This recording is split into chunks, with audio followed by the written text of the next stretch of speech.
Proclamación del Evangelio de nuestro Señor Jesucristo según San Lucas.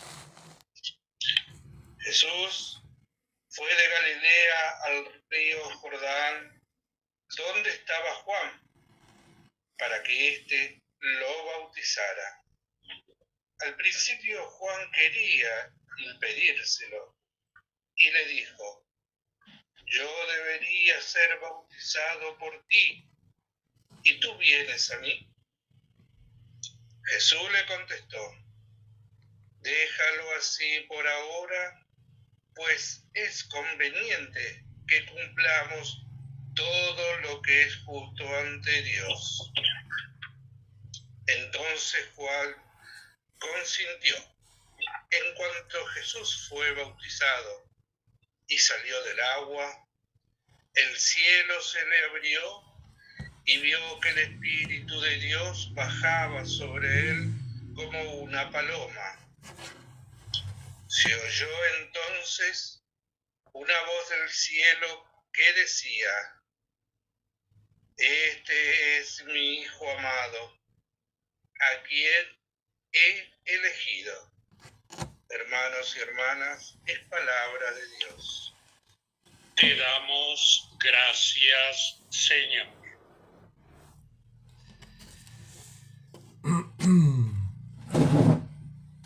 La Epifanía, que significa la manifestación, la revelación o la aparición, tiene 3 columnas sobre las que se sostiene todo el misterio.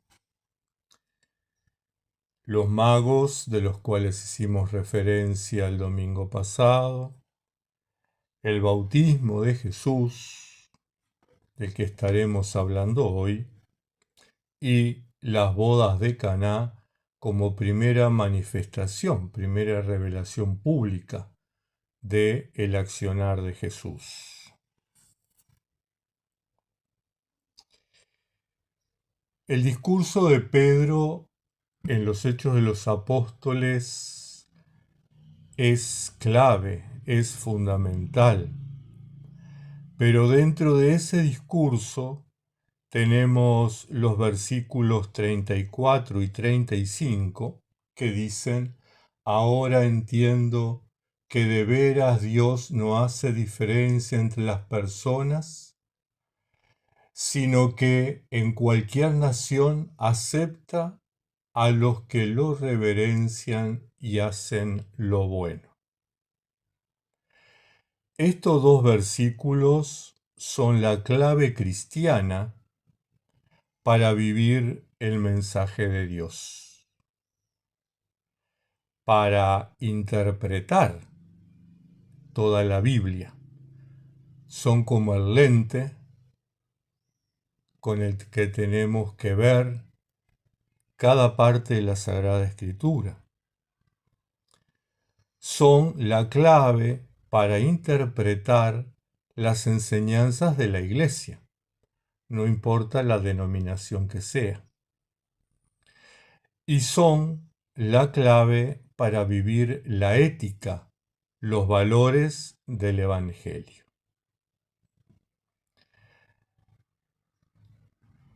Todo tiene que verse a través de estos 2 versículos. Lo que los contradiga, los opaque o los limite no sirve para nada. Pedro resume en este texto que acabamos de leer de Hechos de los Apóstoles la vida de Jesús. Habla de la misión. Dios lo llamó y lo llenó de poder y Espíritu Santo. Y habla esa voz de Dios del elegido. Es decir, que la misión de Jesús se centra en la elección de Dios. Una elección que debiéramos de preguntarnos, hacernos dos preguntas. ¿Dónde lo eligió Dios y para qué lo eligió Dios? El dónde lo encontramos en el Evangelio de Mateo. Jesús se bautizó en el río Jordán. Dios lo eligió en el río Jordán. Recordemos que los evangelios son historia teológica. Eso significa que no todo lo que dicen sucedió, pero sí todo lo que dicen tiene un significado verdadero.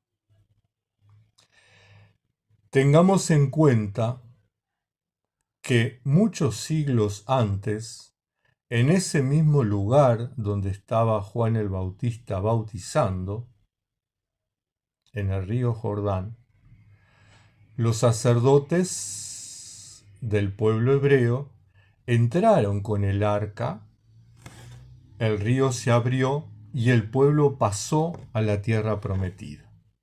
Después sacaron el arca y las aguas se juntaron. Primer significado entonces que encontramos en este bautismo de Jesús en el río Jordán es que el Señor es el arca de la alianza, de la nueva alianza. Es la presencia de Dios en medio de su pueblo. Es la presencia de Dios guiando a su pueblo. Y eso es lo que Mateo quiere transmitir. Jesús es la alianza de Dios con la humanidad. Y un segundo aspecto que tiene es que Jesús es el cumplimiento de las promesas de Dios. Porque el pueblo hebreo atravesó el río Jordán para entrar a la tierra de la prometida. Y ahí vio cumplida esa expectativa, vio cumplida esa promesa. Pero a su vez Mateo nos presenta un elemento teológico más. Uno se pregunta, si Jesús era Dios, si Jesús tenía clara su misión, ¿qué necesidad tenía de ver una paloma descender del cielo si él ya sabía quién era? ¿Qué necesidad tenía de escuchar la voz del Padre que decía, este es mi Hijo? Y ahí entonces, nuevamente, el valor simbólico de este relato. Nos remite a las teofanías, a las grandes teofanías del Antiguo Testamento, especialmente a dos. La primera, Moisés en el Sinaí, Dios habla y comunica la ley. La segunda, el profeta Elías en el monte Horeb, Dios habla y le comunica la misión. De alguna manera Mateo nos está diciendo la importancia que tiene este donde Jesús es bautizado, porque de alguna manera nos remite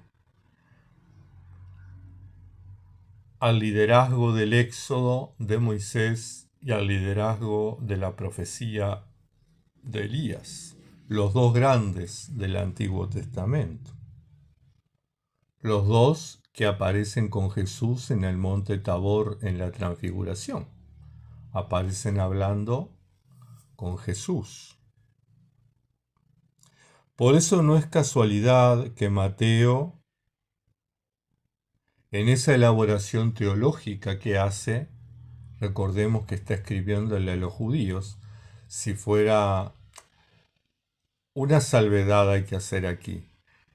Yo, en el recorte y pegue, me olvidé de cambiar el título. El Evangelio es de Mateo, pero el título dice Lucas, ¿sí? Eso es importante que lo tengamos claro. Si Mateo estaba escribiendo para el pueblo, para judíos. Lucas escribe para griegos. Por eso es que Lucas no se complica mucho en explicar estas cosas, porque los griegos no van a entender absolutamente nada de lo que era el Sinaí, de lo que era el Tabor, de las manifestaciones de Dios. Tenían otra experiencia y otra creencia. La segunda pregunta entonces que tenemos que hacer, después de haber visto el dónde, es ¿para qué Jesús es elegido?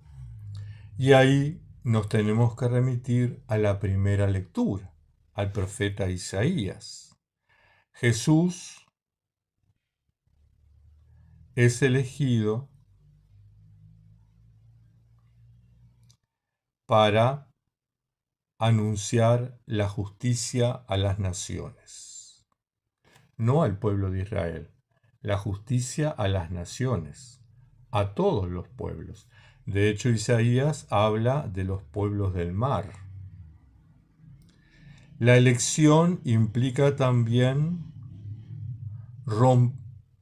romper con muchos prejuicios, romper con muchas costumbres, romper con muchas tradiciones. Dice Isaías que no vino a quebrar la caña que ya estaba astillada. Al contrario, vino a fortalecerla, vino a sanarla. Y fue elegido para no apagar, por el contrario, encender la vela que está humeante, la vela que se está apagando.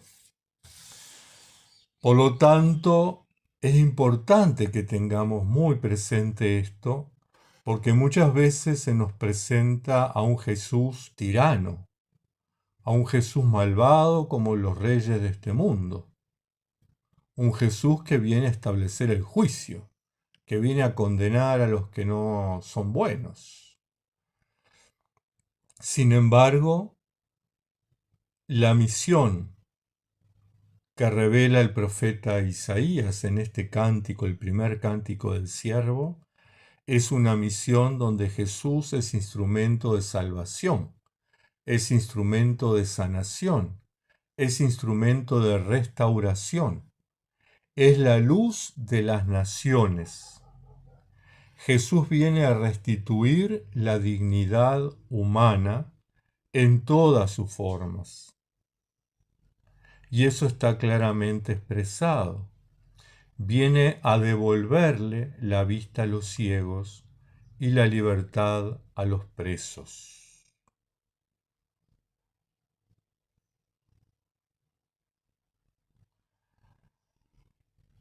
Esto es importante tenerlo en cuenta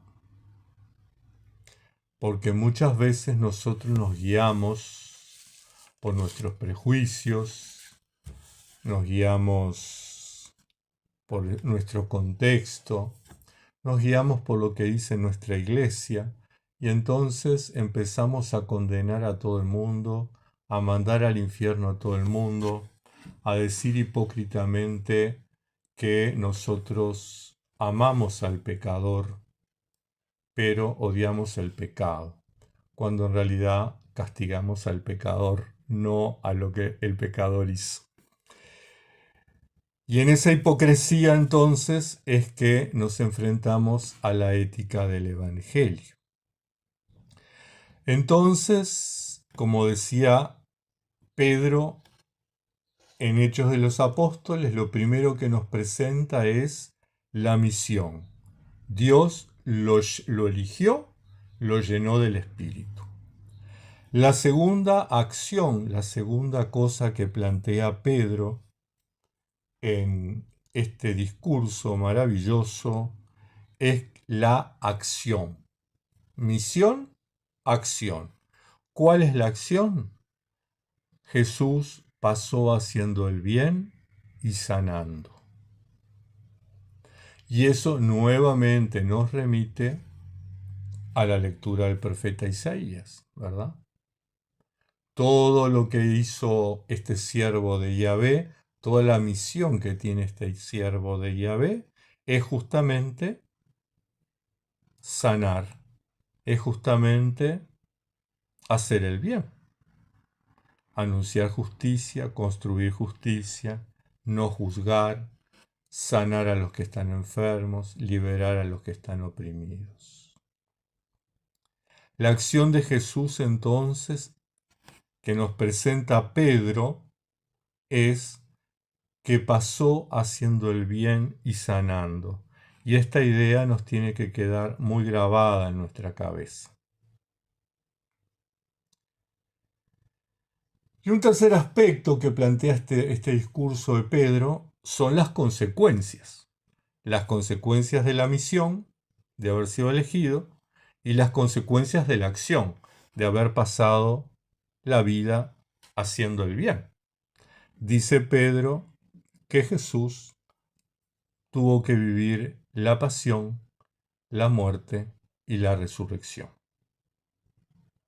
Sin embargo, Pedro finaliza reafirmando el triunfo de la justicia divina sobre la injusticia humana, a pesar de que el poder político y el poder religioso lo crucifican, lo matan, lo desaparecen, Dios lo resucita.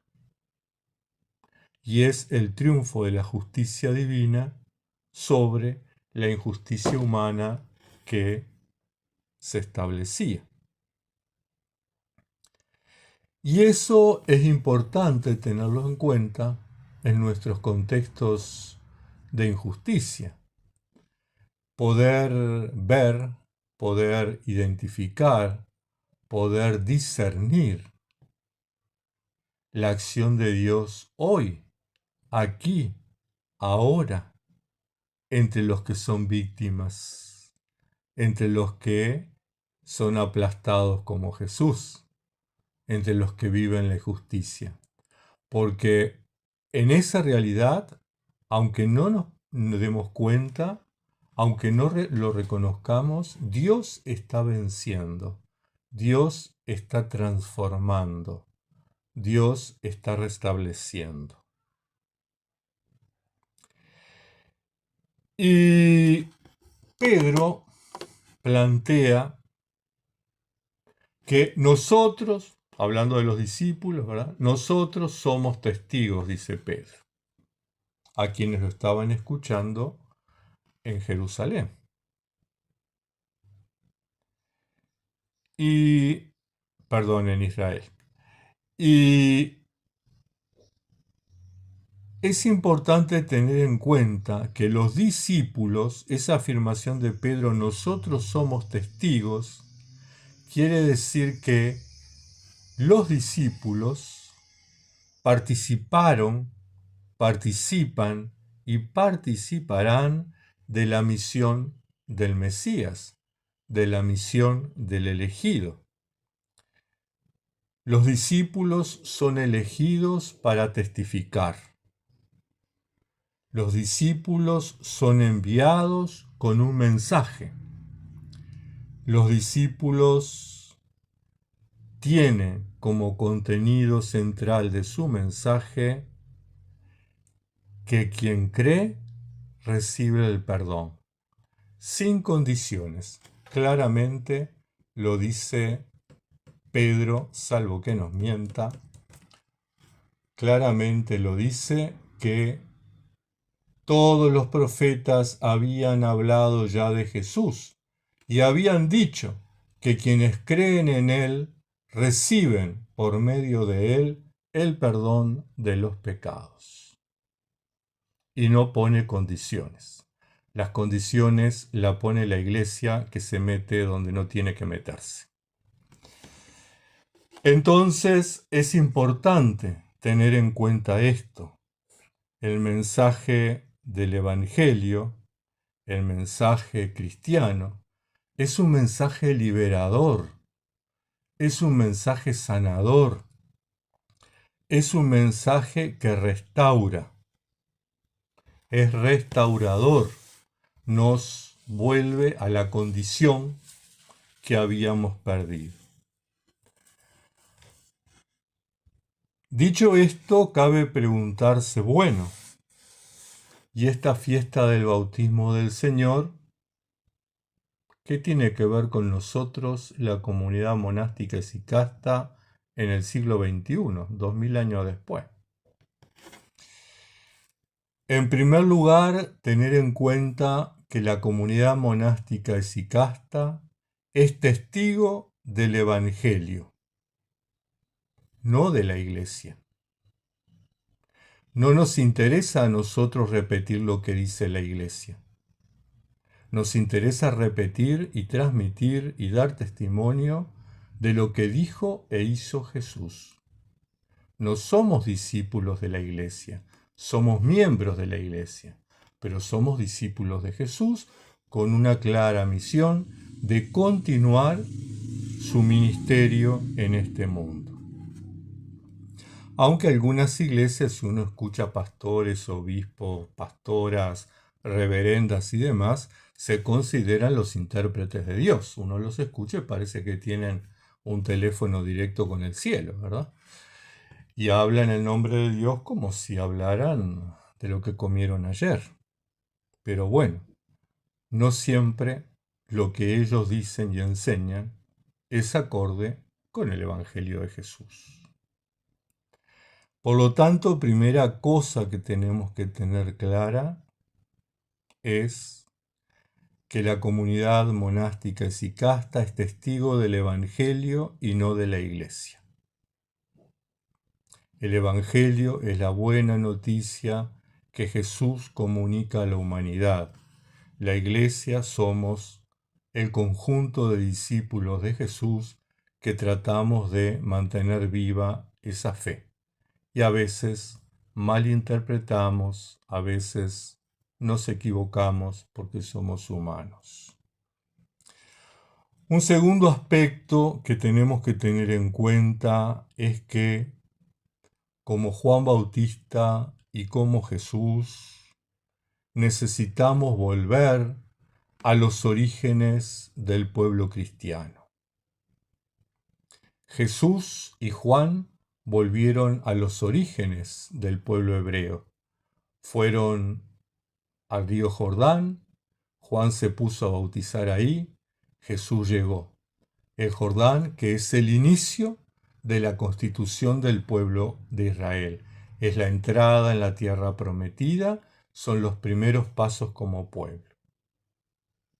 Nosotros debiéramos volver a nuestros orígenes cristianos, sacudiéndonos del lastre de las doctrinas, de los magisterios, de las tradiciones, de las enseñanzas que construimos durante 2000 años y que nada tienen que ver con la buena noticia de Jesús.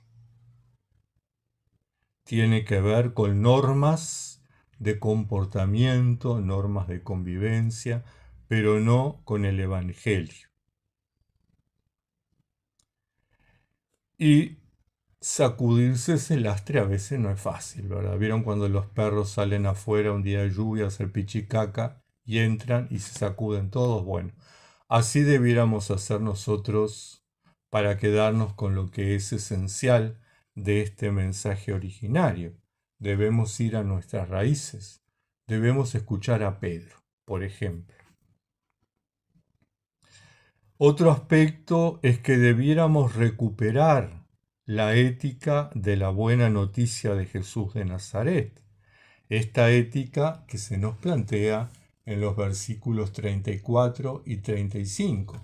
Dice Pedro convencido, dice Pedro como aprendiendo lo que es la vida cristiana, dice, ahora entiendo que de veras Dios no hace diferencia entre las personas.